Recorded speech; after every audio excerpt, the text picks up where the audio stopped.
यह कहानी रामायण में से ली गई है, जो भगवान राम की मदद करने वाली छोटी गिलहरी है। भगवान राम और उनकी वानर सेना रावण के साथ युद्ध की तैयारी कर रही थी। राम ने अपनी सेना से समुद्र पर पुल बनाने को कहा। एक पत्थर के पुल पर तुरंत काम शुरू हुआ। बंदरों ने पहाड़ों से चट्टानों और भारी पत्थर निकाले और उन्हें समुद्र में ले गए। उन्होंने उन्हें आकार में काटा और पुल का निर्माण शुरू कर दिया। ये सब बहुत था मुश्किल काम और इसमें काफ़ी समय लगा। हज़ारों बंदरों ने रात दिन काम किया। राम को प्रसन्नता हुई। वे कितनी मेहनत करते हैं मेरे लिए, उनका प्यार उन्हें इस तरह काम कराता है, राम ने सोचा।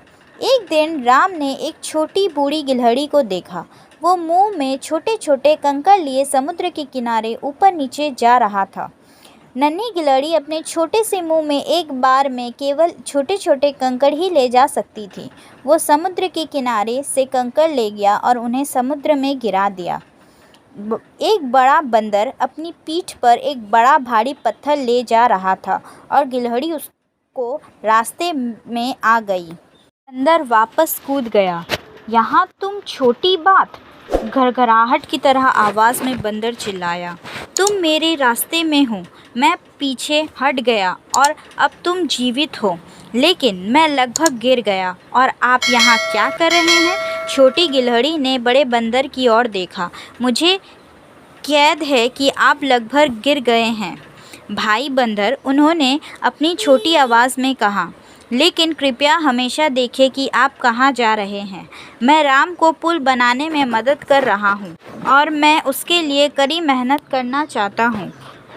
बंदर चिल्लाया और ज़ोर से हंस पड़ा। आपने यह सुना? उसने अन्य बंदरों से कहा। गिलहरी अपने कंकड़ों से एक पुल बना रही है। ओ प्यारे, मैंने इससे मज़ेदार कहानी कभी नहीं सुनी। बाकी बंदर भी हंस पड़े। गिलहरी को यह मजाक कतई नहीं अच्छा लगा। उसने कहा, देखो, मैं पहाड़ों या चट्टानें नहीं ले जा सकता।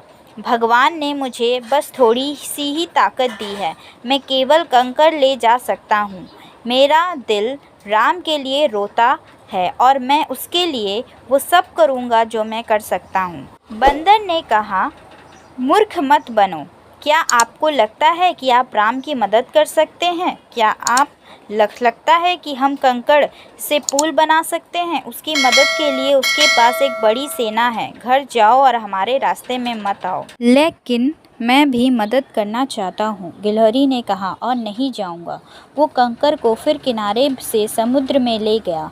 बंदर गुस्से में थे और उनमें से एक ने गिलहरी को अपनी पूंछ से उठाकर फेंक दिया। राम का नाम लेते ही गिलहरी उसके हाथों में पड़ गई। तब राम ने गिलहरी को अपने पास रखा। राम ने आगे कहा, हमेशा याद रखना, चाहे कितनी भी छोटी क्यों ना हो, हर कार्य समान रूप से महत्वपूर्ण है।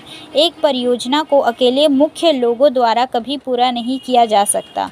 उन्हें कभी भी समर्थन की आवश्यकता होती ही है, और चाहे वो कितना ही छोटा क्यों ना हो, एक प्रयास की हमेशा सराहना की जानी चाहिए। राम फिर गिलहरी की ओर मुड़े और धीरे से कहा, मेरी प्यारी गिलहरी, मुझे अपनी सेना द्वारा आपको हुई चोट के लिए खेद है और आपने मुझे जो मदद दी है उसके लिए धन्यवाद। कृपया जाओ और खुशी खुशी अपना काम जारी रखो।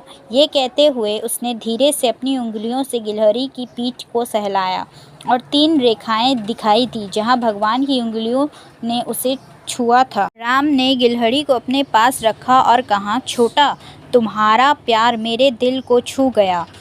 उसने ये शब्द कहे और धीरे से अपनी उंगलियां छोटी गिलहरी की पीठ पर फेर दी, और जब उसने उसे नीचा उतारा तो उसकी पीठ पर 3 सफ़ेद धारियां थीं। ये भगवान राम की उंगलियों के निशान थे। श्री राम के लिए कोई भी कार्य और सेवा, चाहे वो कितनी ही छोटी क्यों ना हो, महत्वपूर्ण नहीं है। प्रत्येक कार्य को प्रभु की सेवा के रूप में देखना जाना चाहिए और उनका आशीर्वाद हमेशा हमारे साथ रहेगा। हमें ये कभी नहीं भूलना चाहिए कि प्रेम और स्मरण भगवान राम के लिए मायने रखता है, ना कि बड़ी सेवाओं और दिखावट जो हम अपनी प्रतिष्ठा के लिए करते हैं। धन्यवाद।